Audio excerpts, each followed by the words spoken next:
Alright guys, I was also asked about um, nodes and standing waves when it comes to, or at least as it relates to, atomic orbitals.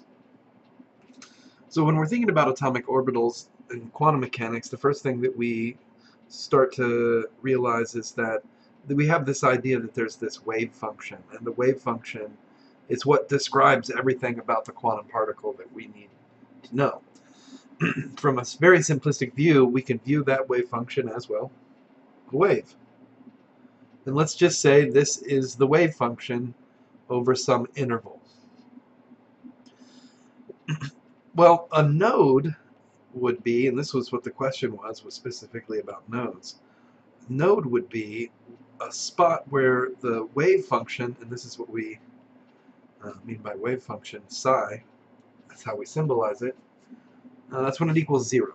Now, in these boundaries, we wouldn't say the boundaries are nodes, we'd just say that at the boundary the wave function is 0, but what if the wave function looked like this in the boundary?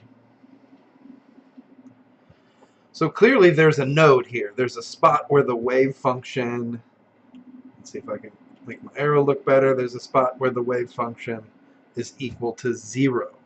Now what would that look like when it comes to an atomic orbital? In the first case, well, that looks like it might be an s orbital. And what does an s orbital look like if we line it up on a Cartesian coordinate system? An s orbital looks just like a sphere. And if you've seen the full color pictures, you notice that the sphere is just of one color because there's only one phase, and that's indicative of the fact that there's no change in sign, that the wave function does not cross 0, and therefore it doesn't have a node.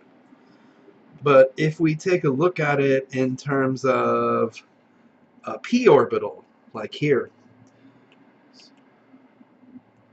then what's the shape of a p orbital? A p orbital has the shape of sort of this dumbbell, and if you look at the full color pictures, you realize that there's one side of the dumbbell that's going to be shaded red, and the other side of the dumbbell is shaded blue.